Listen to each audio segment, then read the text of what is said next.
এটা হচ্ছে সরকারি প্রাথমিক বিদ্যালয়, ওইটি হচ্ছে যে একটা হাফিজিয়া মাদ্রাসা, আর এটি হচ্ছে যে গার্লস স্কুল। আমি ঠিক এই মুহূর্তে অবস্থান করছি রংপুর ডিস্ট্রিক্টের মিঠাপুকুর উপজেলার 17 নং ইমাদপুর রহমতপুর বাজারের ঠিক হালকা একটু উত্তর পাশে সোনারপাড়া সরকারি প্রাথমিক বিদ্যালয়ের সামনে। আর ঠিক এই সরকারি প্রাথমিক বিদ্যালয়ের ঠিক কোল ঘেঁষেই সাথে দেখতে পাচ্ছেন যে চমৎকার একটি নদী, এটি হচ্ছে যে রহমতপুরের ঘাঘট নদী। তো চলুন আজকে আমরা এই নদী সহ এই সোনারপাড়া সরকারি প্রাথমিক বিদ্যালয় সহ এই জায়গাটার নামকরণ সহ একটু আকাশপথে দেখে আসি। এই সোনারপাড়া সরকারি প্রাথমিক বিদ্যালয়টা যে এখানে আছে, তো আসলে সোনারপাড়া কেন নামকরণ করা হয়েছে সেই তথ্যটা এখানে যারা আছে তাদের কাছ থেকে একটু জেনে নিব। ভাই আসসালামু আলাইকুম, কেমন আছেন? আলহামদুলিল্লাহ। আচ্ছা, এই যে বিদ্যালয় সোনারপাড়া সরকারি প্রাথমিক বিদ্যালয়টা, তাই না? আচ্ছা, এটা সোনারপাড়া কেন হয়েছে? এটা দাদারা বলছিল এদিক সোনারপাড়া মানে আগে হিন্দু বসতি ছিল বা সোনারের দেশ ঘর বাড়ি ছিল, সেই জন্য সোনারপাড়া।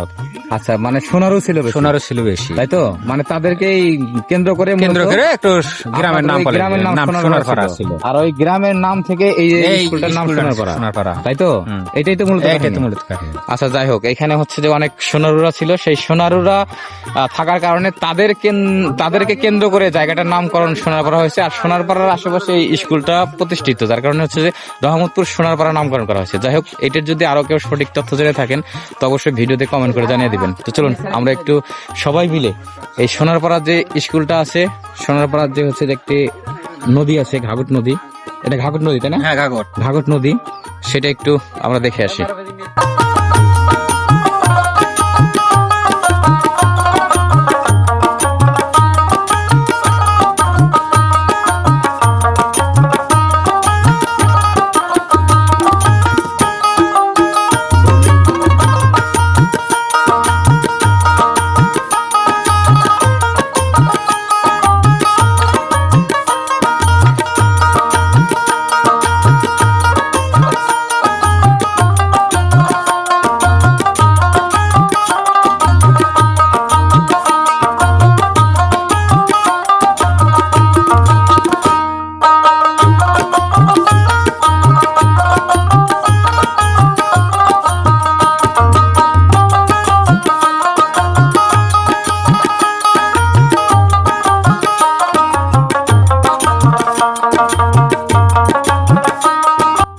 আমার পিছনে দেখতে পাচ্ছেন সোনারপাড়া সরকারি প্রাথমিক বিদ্যালয়।